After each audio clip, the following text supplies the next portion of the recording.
Hi, welcome to session one of the seventh topic of the semester titled Modernity and Progress Comes to Texas from 1876 to 1900.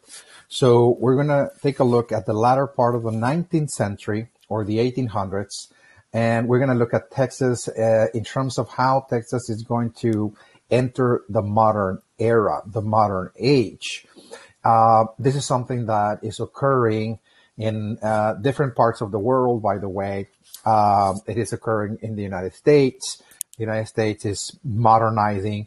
It has started to modernize very early on, back in the 1810s and 1820s. We discussed that in the previous topic with the Industrial Revolution, when the United States was industrializing, building factories, textile factories, and the like.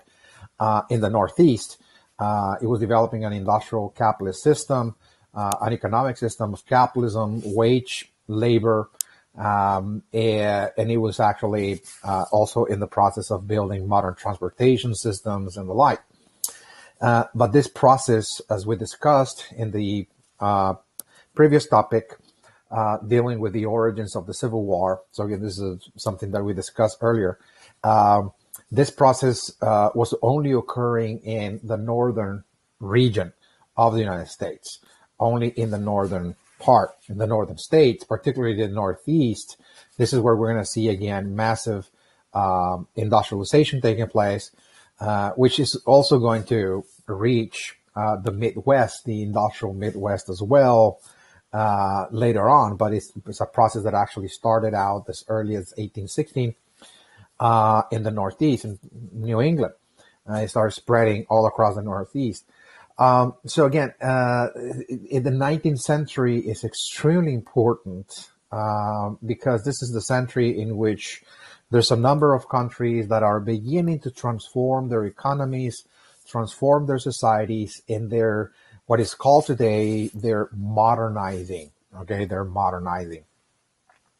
This is something that England actually is a process. Modernity is actually a process that England started out back in the 1700s, 1750, thereabouts, again, with the Industrial Revolution, the English Industrial Revolution, and with the rise of capitalism as well in England. So this is a process that actually started in Europe, by the way, but is going to spread into other areas of Europe, like France, Germany in the 19th century, Holland as well in the 19th century, and of course, early in the 19th century in the United States.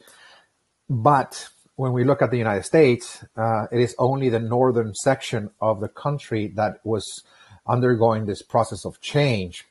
Massive, again, industrialization, building railroads, canals, and so on, steamboats, and the like. Okay, but it's really after the end of the Civil War and towards the end of Reconstruction that the South, the U.S. South, is going to also go through this process of change as well. The South really opted to not industrialize, something we looked at again in the previous topic. The South instead decided to go towards cotton agriculture, pretty much just move westward, clear more land, and for the purpose of creating more and more cotton plantations to supply the cotton to the growing industries in the north and also the industries in Europe and England. And so the South is not going to industrialize, prior to the Civil War. And of course, the Civil War was a great process of disruption, so to speak, for the country. And even during the process of Reconstruction, the South is not really, attempting to rapidly modernize and industrialize, but it's precisely towards the end of Reconstruction, 1876, 1877, that we're going to see now Texas now taking this path towards modernity. The latter decades of the 1800s for Texas, as well as for the U.S. South as well, there's going to be also massive change taking place in the economies of the South, that instead of relying on cotton agriculture, they're going to now move towards the path of industrialization and everything that comes with it. Okay, and it's called, again, they're modernizing. Okay, so let us look at our outline to see how we're going to approach this topic, how we're going to explain it. Okay, what are the main parts, the main components of this topic? And once again, this is the title: Modernity and Progress Comes to Texas, from 1876 to 1900. Again, so the last 24 years or so of the 19th century, we're going to be paying attention at significant change taking place in Texas, as Texas is now trying to rapidly modernize. Of course, it's not going to be a sudden leap forward in terms of, you're going to see massive factories everywhere, just like in the north, like in the industrial north. Texas is going to be changing significantly, and the ways of the past are going to be gradually being abandoned, very gradually, as a new society, a new economy is going to be on the rise, and that is a more modern society.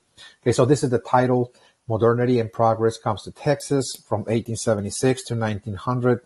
And the table of contents, what it shows here is that we're going to pay attention. There's going to be two main parts. Okay, we're going to be paying attention first. The first part is going to look at the modern age itself. Okay, the modern age itself, the coming of the modern age, and just trying to understand what is the modern age. Texas is moving into the modern age, as well as the entire U.S. South, along with the entire country, by the way. Okay, so the United States is one of those countries that is a pioneer, if you will, in terms of modernizing, attempting to modernize as quickly as possible very early on, back in the 19th century, something that many countries around the world will try to do in the 20th century. So the forerunners of these kinds of societies, the modern societies with modern economies, were the Western European countries I mentioned, like Great Britain, France, Germany, Holland, and also the United States. They're going to be the forerunners, again, of this new age. It's called the modern age, and they're going to be the examples, if you will, to the world in terms of how people could live, how people could organize their economies in order for individuals to build wealth, for example. So to create higher standards of living, to have an educated population, to provide millions of jobs, again, for people so they can earn wages. And through those wages, people can sustain themselves, sustain their families, and so on. So again, the United States is really achieving that kind of change very early on in the 19th century. And Texas is now going to be part of that, particularly after the end of Reconstruction. It is precisely towards the end of Reconstruction that now there's going to be a serious effort by Texas to push, again, the state now forward into this modern era. So it is very important in part one to really just understand what is the modern age, so we can have proper understandings. In other words, proper definitions. We have to define what is modernity, what is the modern age, because if we're going to be paying attention to Texas and the modernization of Texas, well, we do have to understand the definitions, the implications. What does it mean? Okay, what does it mean to be part of a modern society? If the world is entering the modern age, what is modern? In other words, okay, so this is very important, not only to understand this topic, but really to understand the rest of the course, the remaining portion of the course, because we're going to be moving quite rapidly now, away from the 19th century, and we're going to be moving into the 20th century. In the last two topics, we're going to cover pretty much the remaining, portion of Texas history looking at the 20th century. And it is really in the 20th century that once and for all, I mean, the world is now, has announced that it has now entered the modern age. The 20th century is the century of modernization, the century of modernity. This is in the air. This is the idea that most people are thinking about in terms of trying to create the ideal society. That's how people think about the modern age, that people want to create an ideal society in which people are going to have the opportunities to improve their lives, to improve their economies, to improve their societies, to improve their political systems, because this is the way that human beings are intended to live on Earth. In other words, to create an ideal existence, in other words, and they call that ideal existence modernity.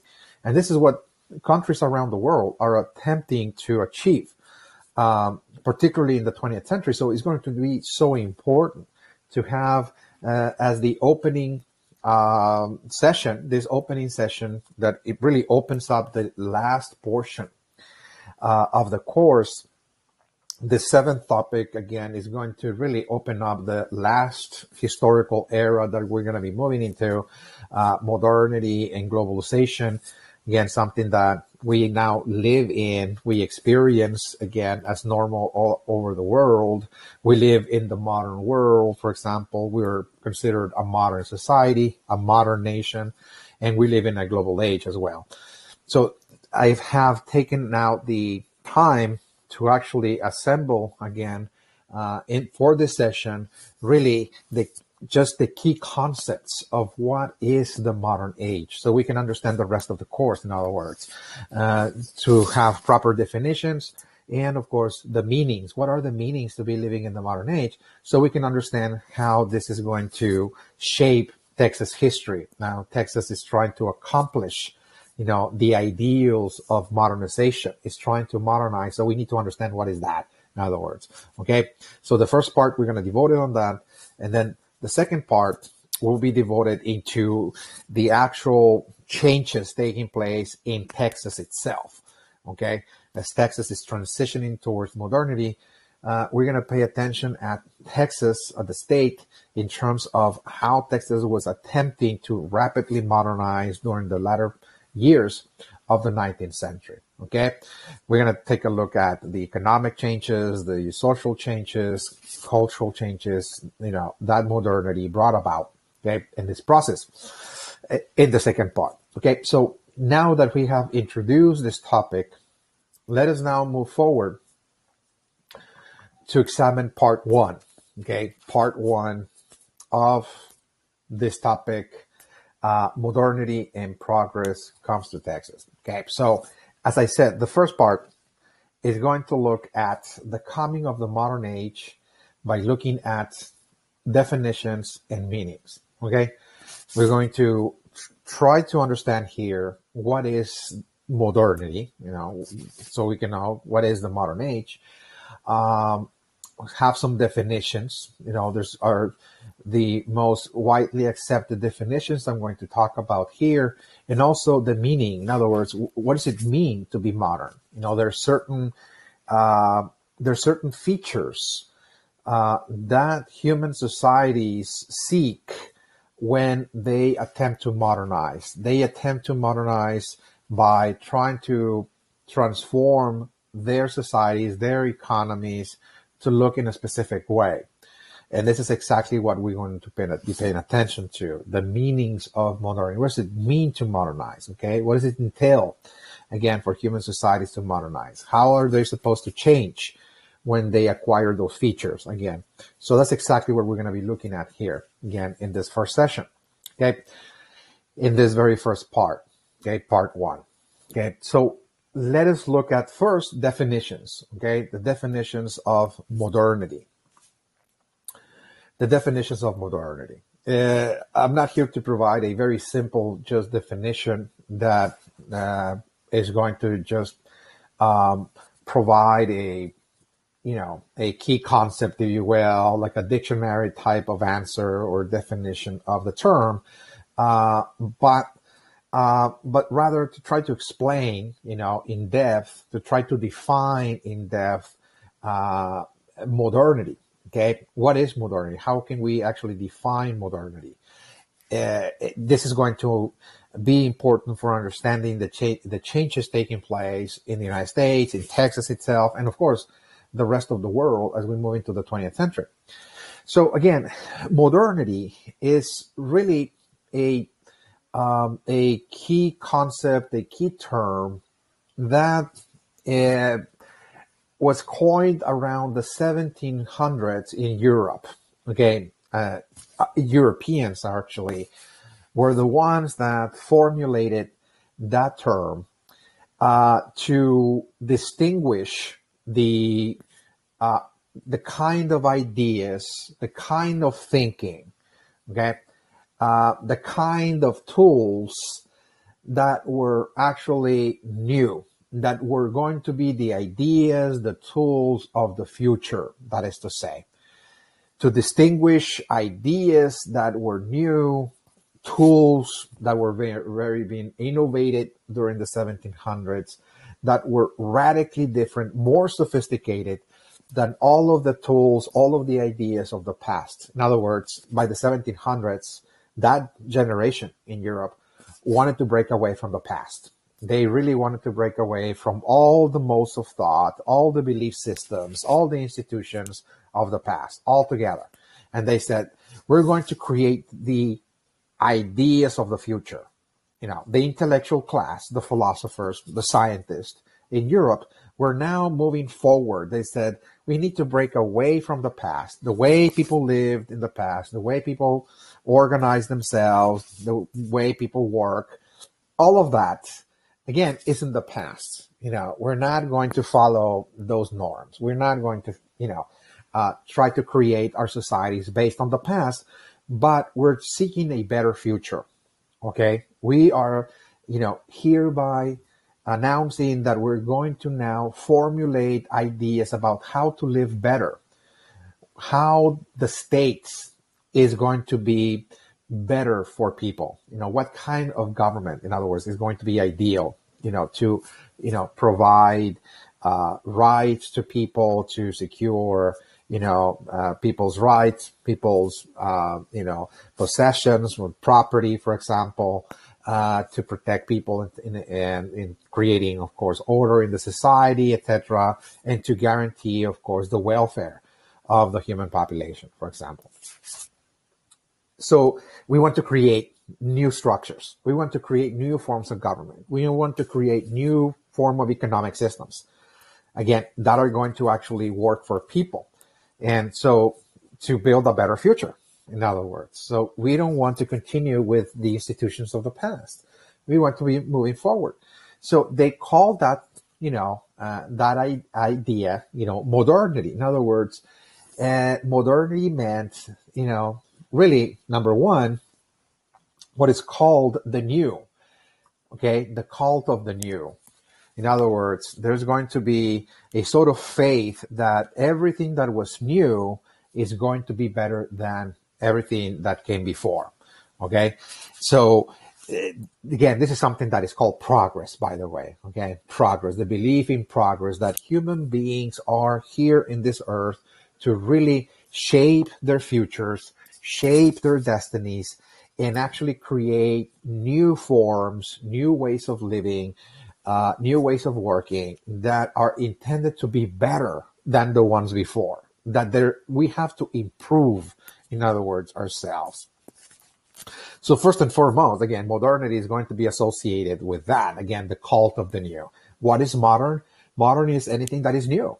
Anything that is new. It's a new tool, a new technology, a new idea, etc.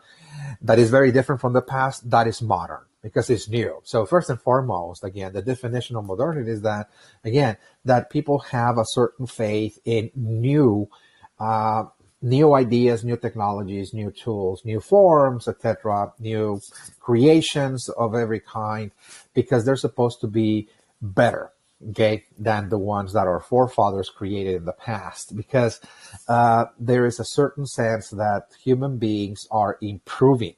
again, that this is the meaning of life, that we're constantly improving ourselves, progressing the way we think, the way we live.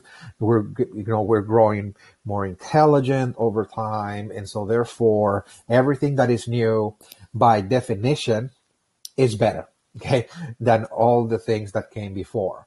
In other words, okay. So again, it is in the 1700s that everything that was new, whether it was a new philosophy, a new thought, a new idea, a new piece of technology, etc., was called modern. Okay, so this is modern. In other words, they were trying to distinguish the new from the old, okay, and modern. In other words, this is new. So everything that was new, a new innovation, a new invention, a new discovery, that was called modern. Okay, though this is very modern, in other words, very new. Again, so first and foremost, okay, because people are looking again. Have this faith in building a better future, and the way to build a better future is to bring something new, something fresh, that is going to actually improve people's lives. In other words, anything, whether it's a new political idea, an economic idea, etc. That is going to better people's lives. That is better. Again, that is modern, in other words. Okay. So there's a cult of the new.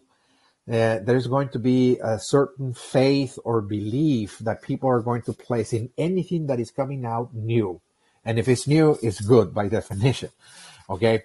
So this is first and foremost one way to actually define modernity. Again, this is really a search for a better future, the cult of the new.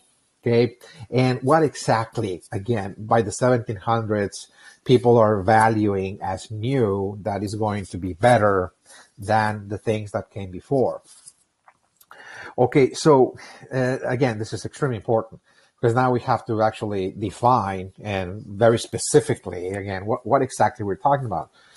Well, will be certain values, okay, certain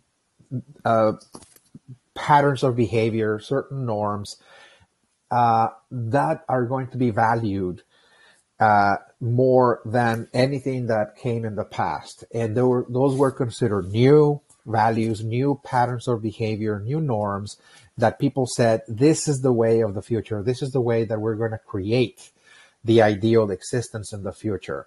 Okay, those are the new ideas, okay, the new patterns of thought that people said that this is going to actually lead humanity to a better future, okay, to a kind of earthly paradise. Again, people really thought about that, back in that day, in the 1700s, and even really in the 1800s is still very present, and also not only in the 1800s, but also in the 1900s, and as we speak, even today, again, it's very much present in our thinking. So what we value, modern societies value, for example, materialism, okay? So there's, again, a sense that people, and this is actually started out in Europe, by the way, but it started really going all over the planet again, is the idea that reality is going to be perceived as material, okay, by the 1700s. Something I will explain just shortly, again, in a few moments. This is what the science was actually saying. That scientists were saying, look, this material reality that we experience in our daily lives is really real, and perhaps is the only thing that is real, okay?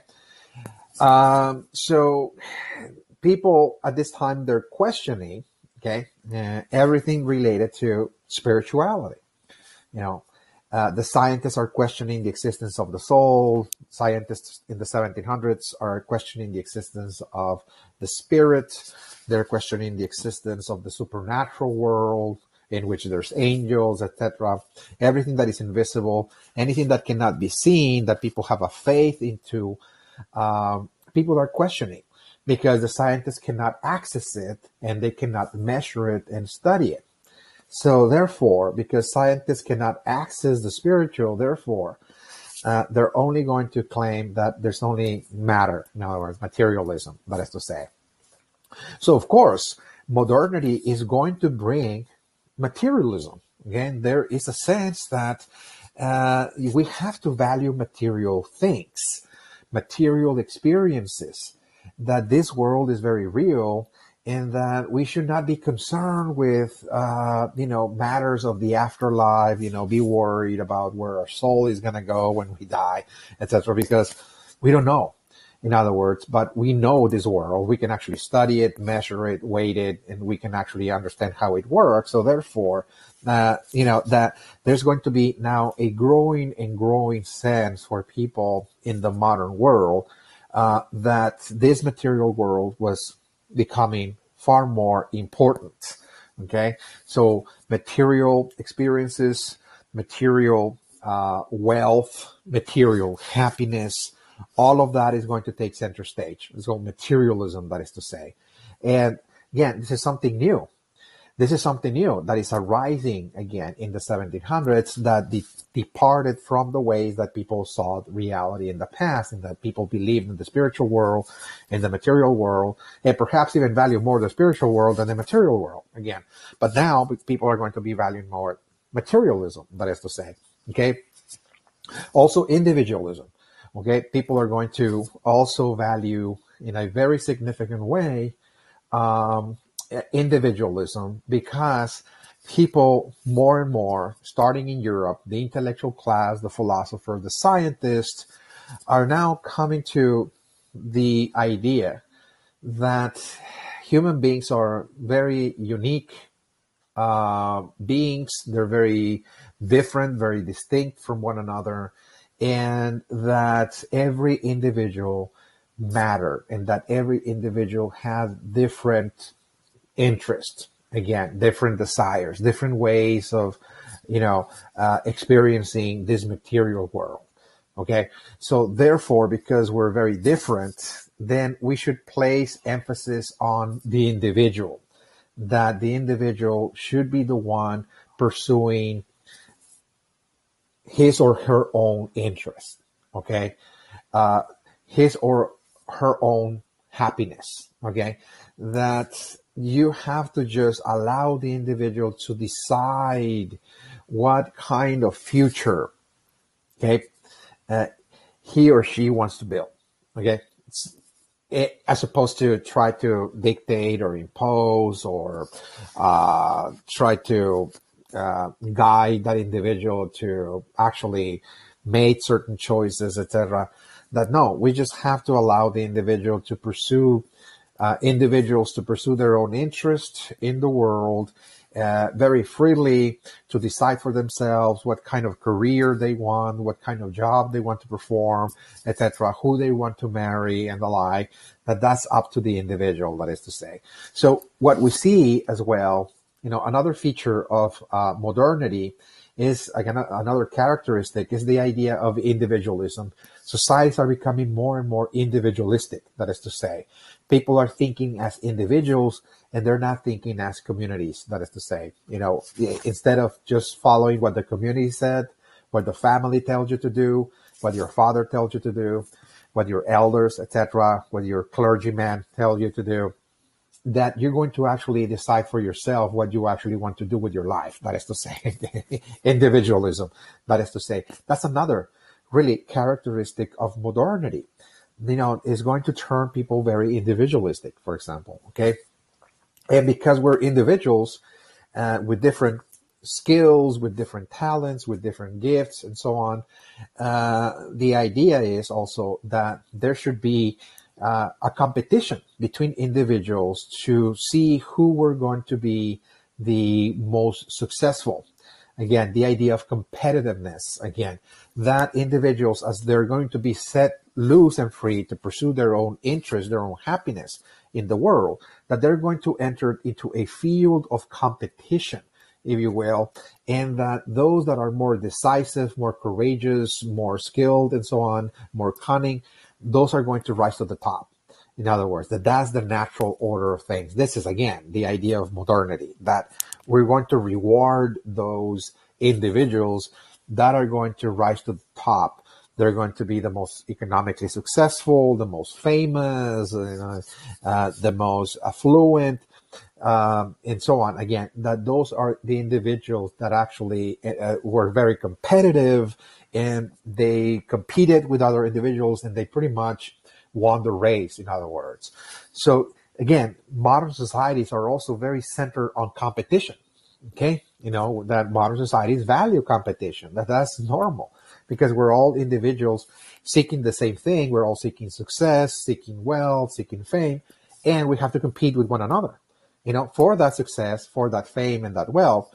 And those that attain it, people are going to see that those are the successful individuals, in other words, in the society. And again, this is something new as well. In the world, starting in the 1700s, societies that are modernizing are societies that are growing more materialistic, more individualistic, and more competitive. There's going to be intense competition again in the society as well. Another feature again of modernity again is the idea of consumerism as well. That individuals are pursuing material happiness through the consumption of goods and services. It's called consumerism, that is to say. Because we live in a material world, they said, because the world and reality is material, therefore the source of happiness is also matter, is material. So if the source of matter, if the source of happiness is material, if this is how we achieve happiness, through materialism, what exactly, is going to bring us happiness? Well, certain products, okay? Consumer goods. In other words, whether it's food products, exotic products, clothing, perfumes, etc., shoes, you name it, hats, anything that is manufactured, anything that people sell, is meant to provide pleasure. In other words, so there's also, again, people pursuing pleasure, pursuing leisure, pursuing entertainment, pursuing happiness through the consumption of goods and services. That's another feature, again, of the modern age, again, is that there's modern societies are also very driven towards consumption, because people are looking for happiness, and they interpret happiness coming from consumer goods of all kinds. Okay, we might have a certain drive to consume, once again, certain food products or teas or clothing, etc. It doesn't matter. Okay. Now in the modern world today, the 21st century, we're talking about automobiles, cars, you name it. Again, there's a host of different products. But again, that's another feature, again, of modern societies as well. Okay. The cult of the new. All of those are new. Again, new patterns of behavior, new norms, new values, materialism, individualism, competitiveness, consumerism, and of course, change. If we are going to render cult to the new, therefore, we also have to render cult to anything that brings change. Okay. That change has to be something that we interpret as something that is going to improve our lives, like technology, for example. Okay, we expect that technology has to change, it has to improve every year. For example, today we expect that computers are built better, that they have better software, more memory, more capacity, etc. Again, that cell phones, iPhones, etc., iPads, etc., that they have to be better over time. Automobiles as well. So we expect that technology changes, and that's an expectation, is that we expect that our works, our tools, our technologies, and even our economies are supposed to change, but change progressively for the better as well. That is the expectation. And this is very important because, all of those features I just outlined here are new. They started coming out to the surface in the 1700s. They're going to become very central in people's lives in the 18 and 1900s. By the way, as societies around the world are modernizing, materialism is going to be central in the way people actually see the world and value, the world. And they're going to become more individualistic, more competitive. and there's going to be increasing consumption of goods and services. And of course, there's an expectation also of increasing change, again, particularly in technology, in the world of technology. And again, this is a definition of our world even today that really departed from the way people thought, the way people behaved, the way people actually valued their lives in the past. Okay, completely. That was a departure of how people lived prior to the 1700s, not only in Europe, but virtually all over the world. Okay, those are actually new features, new ideas, new values, new patterns of thought and behavior that are on the rise that people define simply as modern. It is very modern to be individualistic. It is modern to be materialistic. It is modern to consume. Okay, it is modern to be competitive and believe in change, etc. It's just modern. It's new, because everything that is new is supposed to bring a better future. That is to say.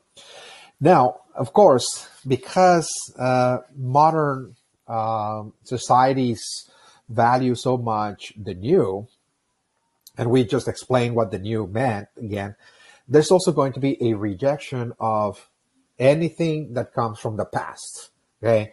A rejection of traditional norms and values. In other words, if there's going to be a certain added value, an aggregate value to everything that is new, such as materialism, individualism, etc., because that's better, okay? Because people feel that this is going to increase people's happiness and well-being, okay?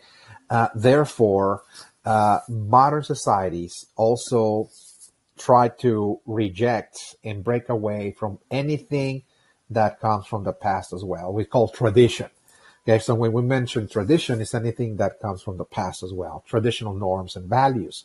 Okay, for example, okay, so I'm not here to outline everything that modernity rejects.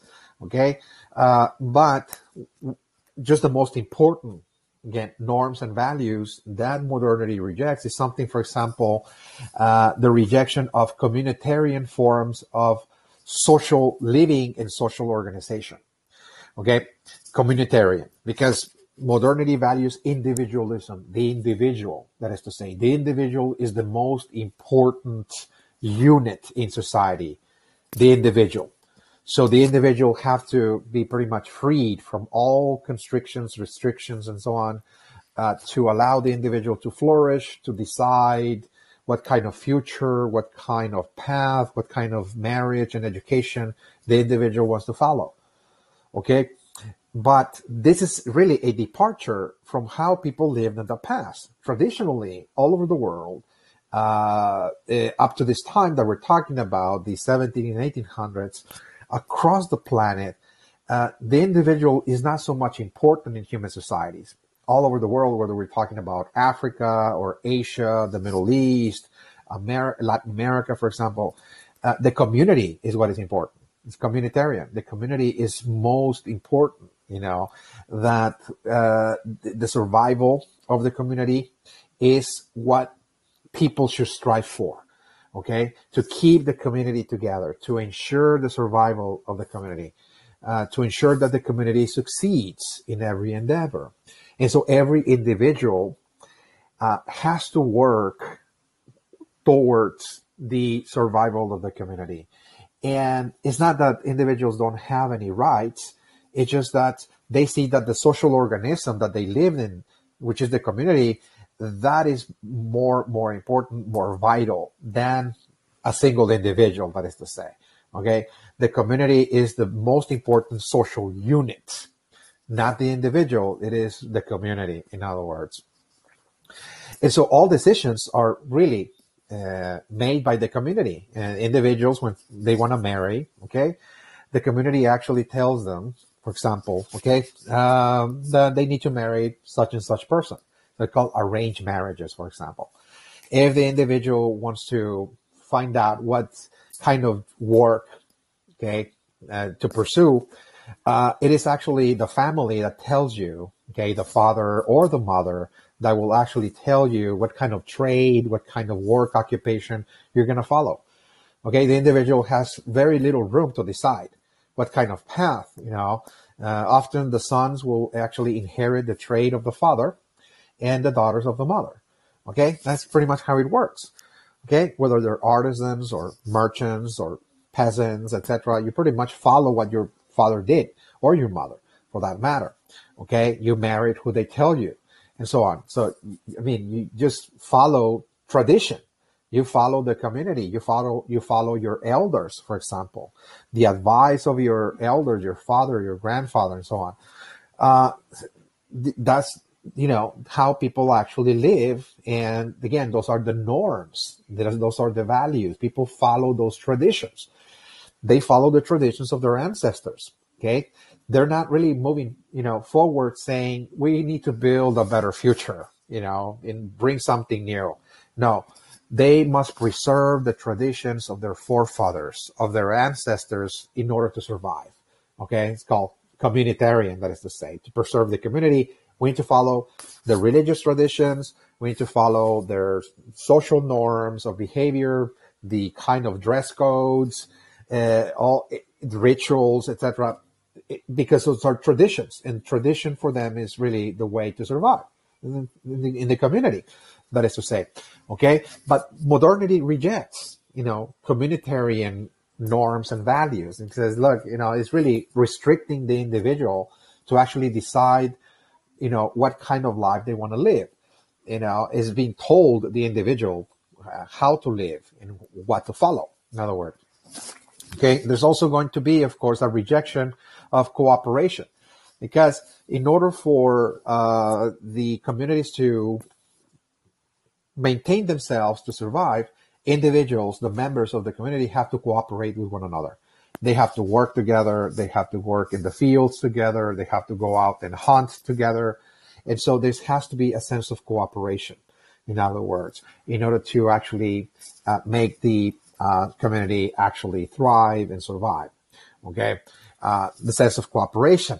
And of course, modernity rejects that because it values competition. You have to be competitive. Individuals are never going to really reach their full potentials if they don't compete with one another. So there's going to be a rejection also of cooperation as well. That this is not the way that societies progress. This is not the way that individuals actually reach to the top, again, of the ladder by cooperation. It's by competition.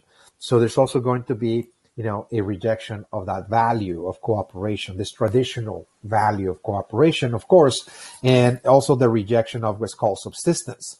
That there's going to be also a rejection of what's called subsistence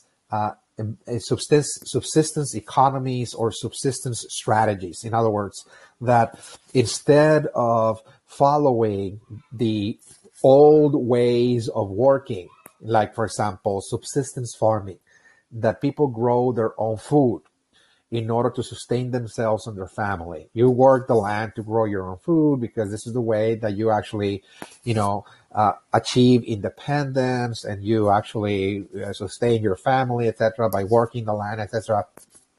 There's going to be a rejection of that by modernity. Modernity values more the idea that instead of subsistence, again, just trying to work to subsist, that instead you just have to actually just get a job, earn wages or earn money or make money, and actually buy anything that you need. You don't need to grow your own food. That kind of subsistence economy of just subsisting from the land, again, is not the way of the future. You have to engage in other activities, work in companies, work in industries, etc. Again, try to improve your income, your salary, and with that money, then you can buy anything that you need. Okay, you can buy your clothing, you can buy your food, you can buy all the items that you need for your daily living, like soap, etc., deodorants, etc. That there's no need for you to actually craft that. Okay, there's no need for you to actually make those items or grow your own food, but rather to actually just buy it, in other words. But there's going to be a value, again, in modern societies, again, on actually buying everything that you need as opposed to actually do it yourself and trying to subsist from that kind of work. Like an artisan that crafts, for example, shoes to sell the shoes again in the market. The artisan actually makes the shoes for the entire family. Again, it actually sells shoes also in the town. That modern society is going to say, hey, there's no need for you to do that because there are already factories doing that. They're making shoes, and all you need to do is just go and buy the shoe, in other words, okay? As opposed to be doing that yourself, okay? Subsistence, in other words, whether you're an artisan or a farmer subsisting from your work, that's not the way again. So there's going to be a rejection of that as well. Again, so again, this is the most comprehensive definition of modernity. And it's very important, once again, for understanding the rest of the course. It's not just this topic, but really this is the opening act, again, for understanding the latter part of the 19th century and pretty much the 20th century all the way to today, the 21st century, 2020. All right, so that is the most comprehensive definition. Again, a search for a better future, the cult of the new, and a rejection of the past, traditional norms and values, again. Now the meanings, okay? The meanings. So what does it mean then, okay, to achieve modernity, okay? Let's have now clear examples. What are the meanings of a modern society? You know, what do we mean about a society achieving or attempting to achieve modernization, okay? This is something that Texas is going to attempt doing in the latter part of the 19th century, and it will continue to do so across the 20th century. It is going to be a very gradual process of change, again, in which Texas is really trying to modernize, but is entering this process, once again, in 1876, 1877, okay? So what does it mean to modernize, okay? The meanings of modernity.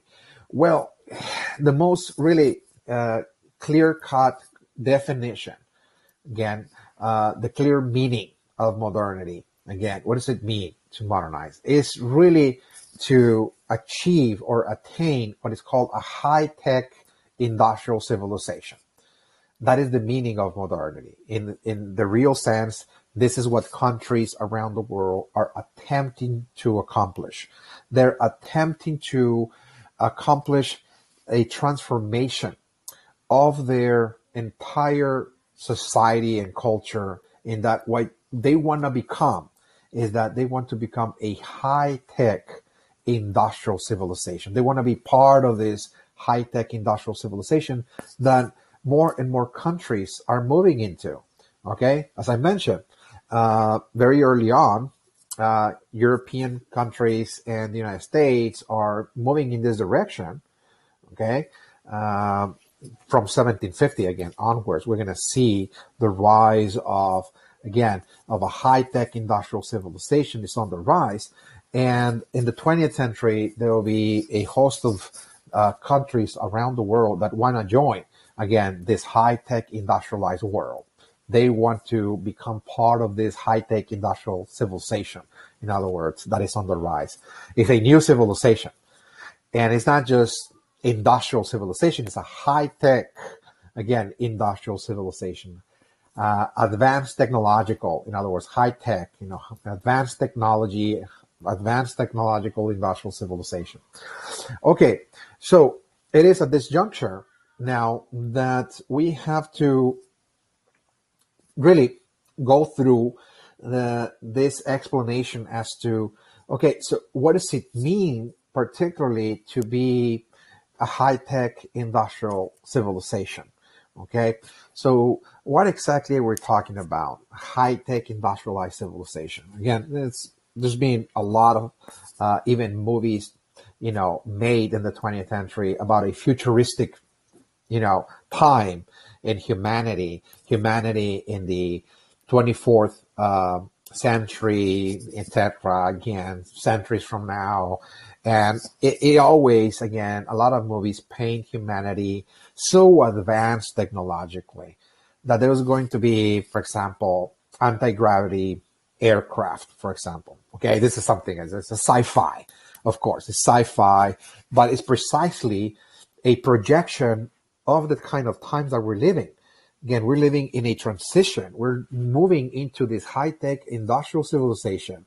So therefore, we imagine that the civilization of the future will be so far advanced, but it's going to be high-tech once again. But there will be so much progress, so many new technologies, because there's a cult of the new, that there will be so much advanced humanity that there will be cities almost floating in the air. Again, anti-gravity buildings, anti-gravity craft, etc. Maybe some space traveling taking place, etc.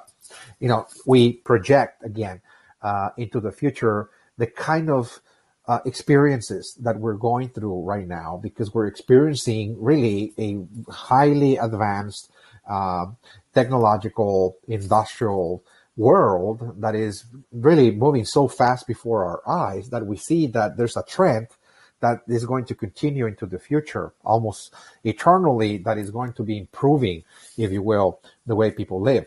So let us now understand what is a high-tech industrialized civilization. Again, that started out with, of course, the rise of modern science. Without the rise of modern science, it would have been almost impossible to really bring forth this highly advanced technological age. Again, that is simply described as the modern age. In other words, the modern age, the age of modernity, the age of the new inventions. In other words, technological innovation, scientific innovation that is transforming the way people think, the way people work, the way we socialize. Everything is being changed again with the rise of this industrial civilization that is technologically advanced. That, as I said, it all started with the rise of modern science.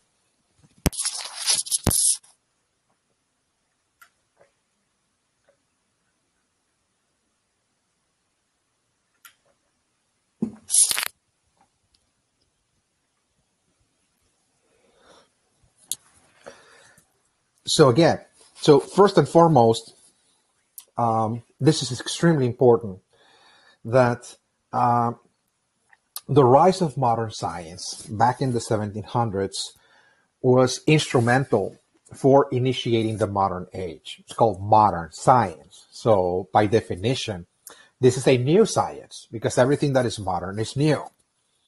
It was a departure from the way people actually studied the world around them in the past.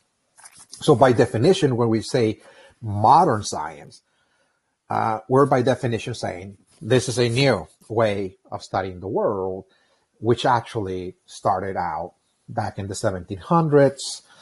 With the rise of modernity, there's going to be new scientific ideas on the rise that are going to initiate this high-tech industrial civilization, if you will. Okay, it was really the birth of this new science called modern science that enabled scientists, if you will, to really build all the technologies, okay, that we're going to discuss in just a few moments. Okay, this technological revolution that is going to initiate also in the 1700s, that is going to transform the way people are going to do work, the way people are going to live and socialize, how we're going to relate to one another. Technology is going to alter all of that once and for all. Okay, so the rise of modern science. So what exactly is so new about modern science that was a departure from the science of the past? Is that what was new was called the scientific method. Okay, the method by which scientists acquire knowledge. That is to say, okay, the method by which scientists endeavor to know the way nature works. What are the elements of nature? How this material universe actually works, etc. To discover the laws of nature, the principles of creation, all the mysteries of existence itself. That this new science, again, is going to introduce a method for actually trying to understand the universe. And this scientific method was labeled or known as, back in the 1700s and 1800s, as empiricism or positivism, by the way. So what is empiricism and positivism? Okay, so empiricism means that in order to know anything, what you need to do is really gather material facts. You have to engage in material observations of the natural world, whether you want to discover how rain works or earthquakes, volcanoes, or how disease works and health, healing. You want to discover cures, etc., for certain diseases, etc. Doesn't matter, but you need to understand, the mechanisms, again, of nature. There's the idea that nature is just like a machine, a material machine that has certain principles, there's a certain laws that is making it work, the laws of nature, natural laws, and that we're here to discover those laws by observation. In other words, then we need to observe the way, rain is produced in nature, the way that earthquakes are generated, etc. So anything that you want to understand how it works, you need to observe it. You need to actually write observations, write notes. And if you continue to have the same results over and over again, you can, again, come up with a theory of how this universe works, whether it's rain, etc. Again, there's so many examples, epidemic disease, etc., that there's a certain mechanism that generates epidemic disease. So all we need to do is understand the mechanism, again, of epidemics to find a cure, for example. Okay, it's called empiricism or positivism, that you need to be positive. You need to be 100% sure that what you're stating, the claim, that has proof, has facts, material evidence. In other words, you cannot just come up and say, I think that rain is produced because last night, of course, I had this dream that I finally understood or had a vision about it, etc. No. Okay, you need to actually have facts to actually explain why it rains, or the effects of eclipses on Earth, etc. Whatever it is that you're studying, that you need to have, material evidence to back it up. Okay, so it's a more materialistic way of understanding the universe, called empiricism. Okay, and we're going to see, of course, the birth of the sciences, for example, like physics. Okay, there's going to be those that study the physical world, the elements, again, trying to understand physical laws, etc., that are going to be conducting their own research. There's going to be chemistry, people that study the elements, chemical compounds, molecules, etc., trying to create a table as well as to identifying what are the elements, again, the chemical compounds, etc., of nature. And there's also, we're going to see the birth of modern medicine as well. There's going to be people pretty much studying the human body, the human anatomy, trying to understand the organism, what are the major organs, the function of the organs, etc., and trying to, also understand disease as well, in order to come up with cures or pharmaceutical treatments, pharmaceutical drugs, etc., in order to bring about health, in other words, in a more material way. Okay, in a very materialistic way. So it is precisely the birth of this new science that is all very centered on matter, trying to understand the functioning of this material plane of existence, that is going to give birth, of course, to the high-tech industrial civilization. Because after scientists were conducting research in physics, in chemistry, in human health, etc., we're going to see now the generation of tools out of all the knowledge that was actually gathered from all the scientific research.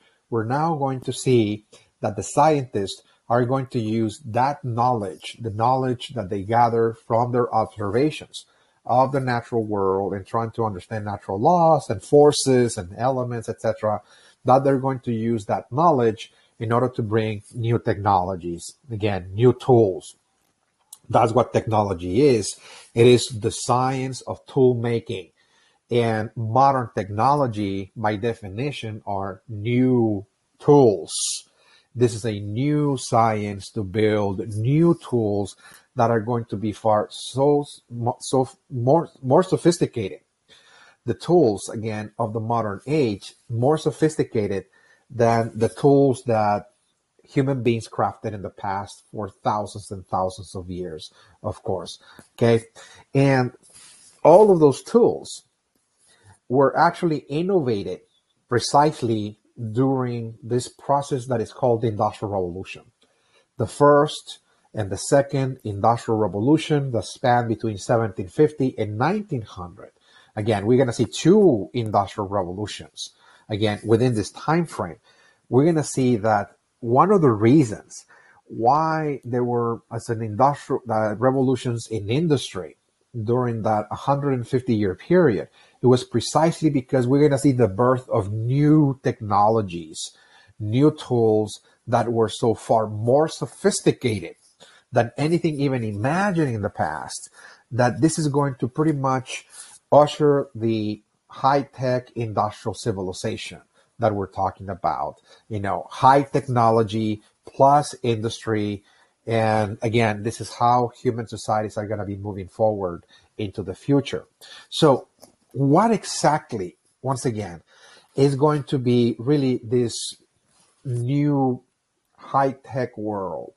What exactly was so new about modern technology that departed from the ways that people crafted tools in the past?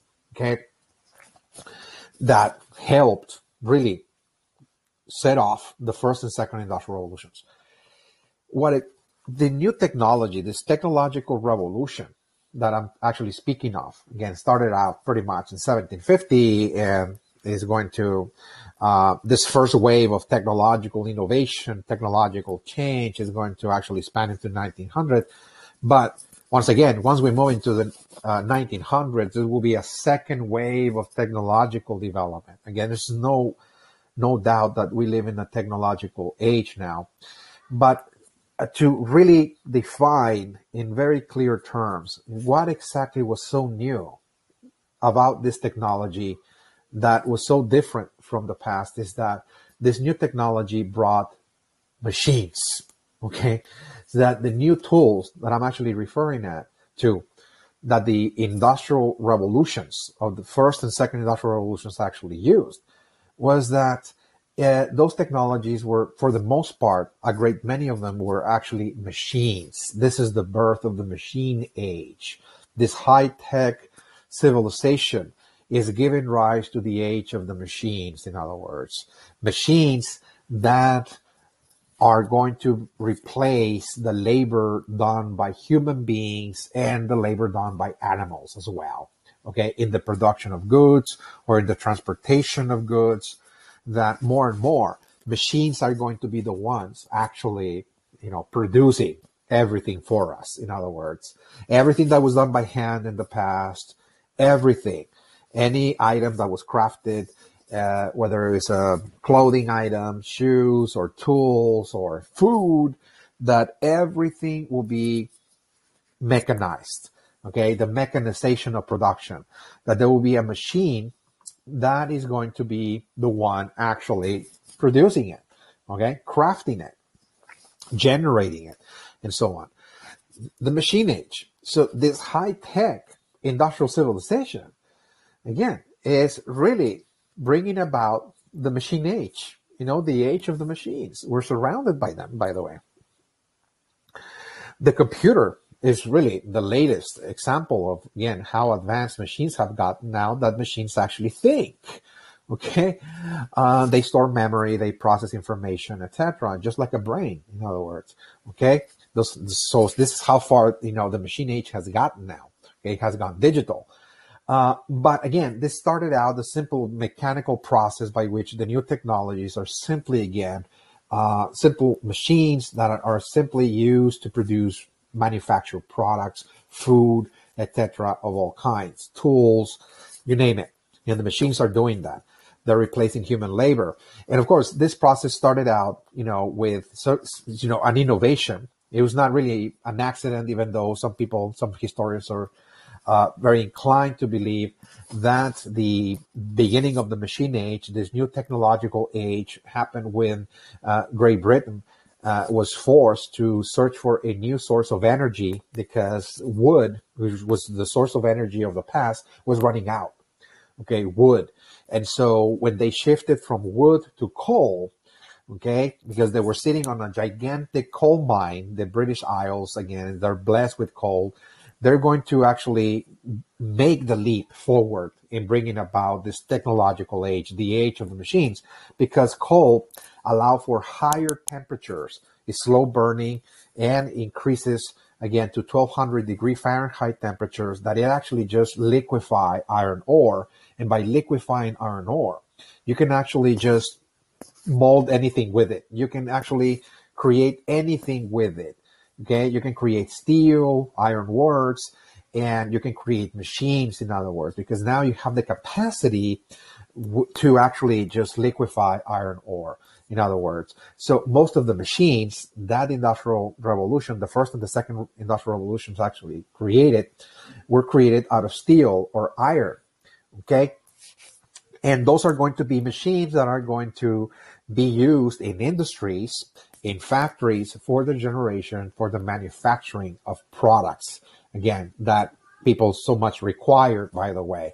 So it is really the transition towards coal that made the leap, again, towards the machine age itself. Again, the shift from wood to coal, there was an energy shift, again, back in the 1700s. And that was really coal was really the power of the Industrial Revolution. Again, the first and the second Industrial Revolution, that was really the power. There was the energy fuel of those revolutions. By the way, powering the machines to be moving forward, to operate and be manufacturing on such a massive level, a massive speed. Again, large quantities of goods, manufactured goods, never even imagined before.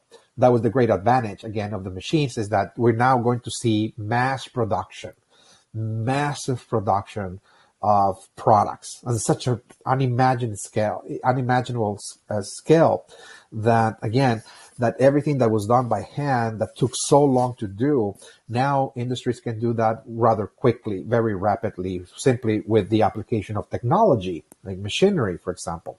Okay.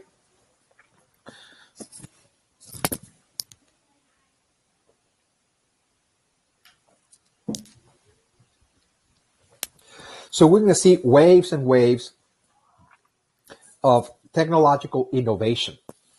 Most of the tools, the technologies of modern life will be born, during this time that we're talking about, from 1750 all the way to 1900. There will be new inventions, new innovations, and precisely because there's a science behind it, there's scientists understanding how the world works, understanding the elements, the forces of nature. They're going to use and harness those forces, those elements, and actually use those elements or forces to their advantage in order to craft new technologies. So again, this is going to be now a new technological era on the rise. For example, weaving machines. Weaving machines, again, this is what really started the first industrial revolution. Textile manufacturing, weaving machines, weaving wool or cotton fiber into finished clothing, etc. Essential. And now we're going to see, of course, the mass production of clothing. Again, because now we have weaving machines made of iron or made of steel that are going to be also, again, powered with energy, whether it is water or coal or electricity, as we'll see again. But now machines are going to be the ones producing our clothing. Okay. Other machines was, the steam engine. This is a transportation engine. Okay. Is designed to actually propel railroads and steamboats. Okay. The steam engine is powered by coal. Coal is used in order to boil water and to really use the steam to pressurize pistons, again, in order to propel railroads, for example, for transporting food, for transporting natural resources, materials, etc. Manufactured products will be transported all over a certain nation, for example. And also, of course, the metro rail, that we're going to see the rise of cities that are going to provide also metro rail transportation for the citizens to move about in the 19th century, particularly the 19th century. And that was, again, thanks to the steam engine. Okay. Also, the steam engine is used to power up, it's called steamboats. Again, in order to actually transport, once again, food supplies or people, or transport natural resources like raw materials, etc. Steamboats, and to, of course, transport materials around the world as well.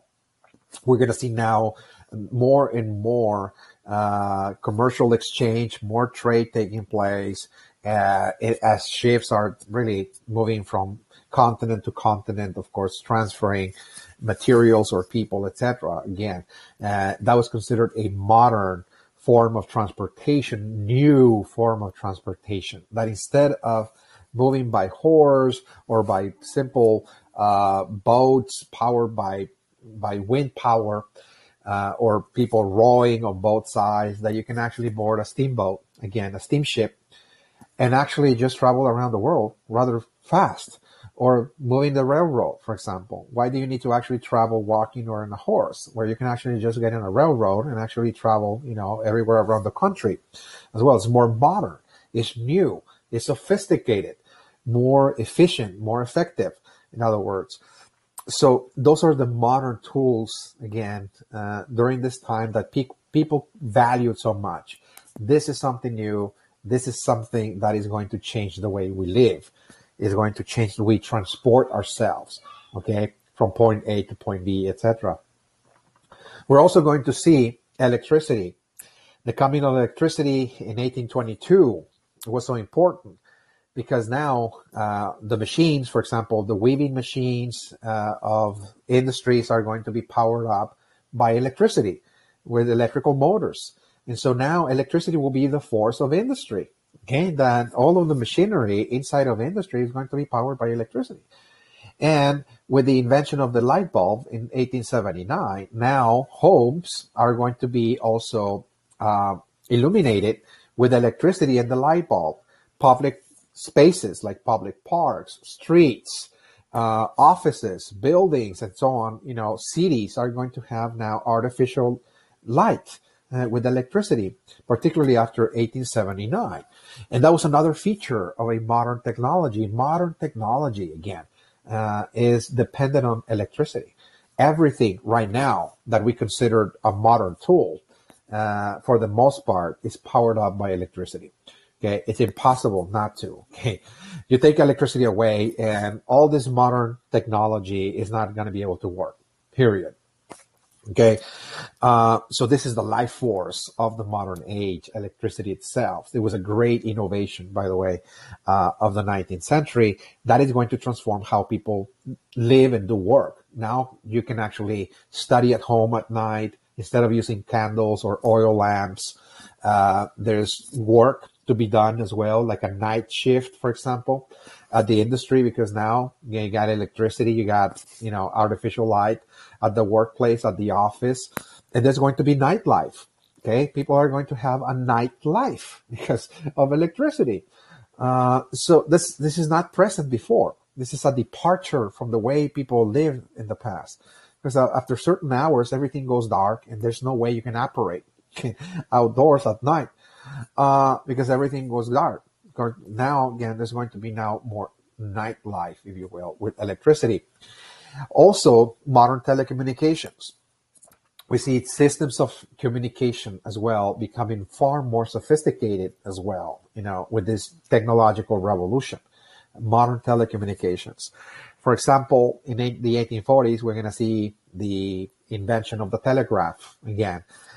This is going to be the very early origins of what today we call the information age, the age of information, where information is beginning to travel faster and faster.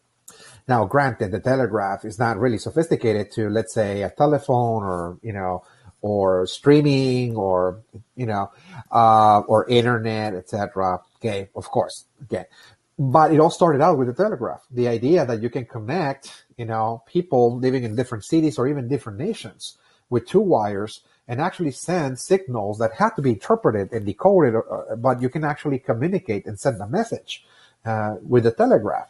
And this is, again, information is beginning to travel faster and faster. So anything that had to be done in the past, like news, an announcement, a political speech, had to be printed in newspaper, had to be written in a letter or an article, and then make copies, and then, by horse, take it into other domains for people to read.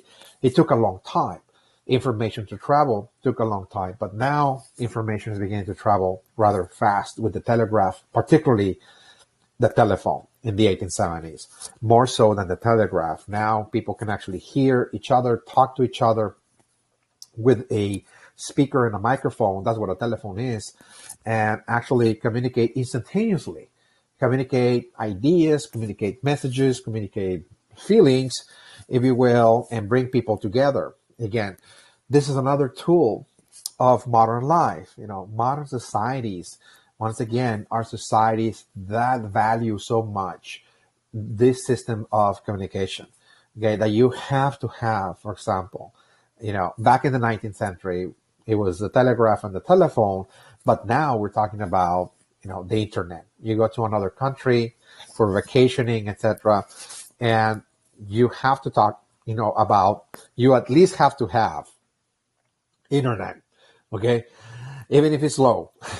Because if you don't have internet in that country, you're going to feel lost, in other words, okay? I don't have a signal in my phone.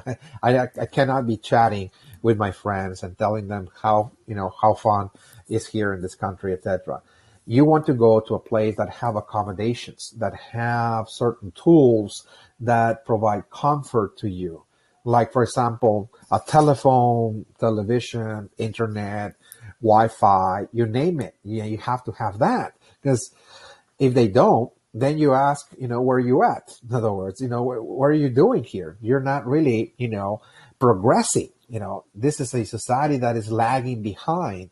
It's still trapped in the past. You need to catch up.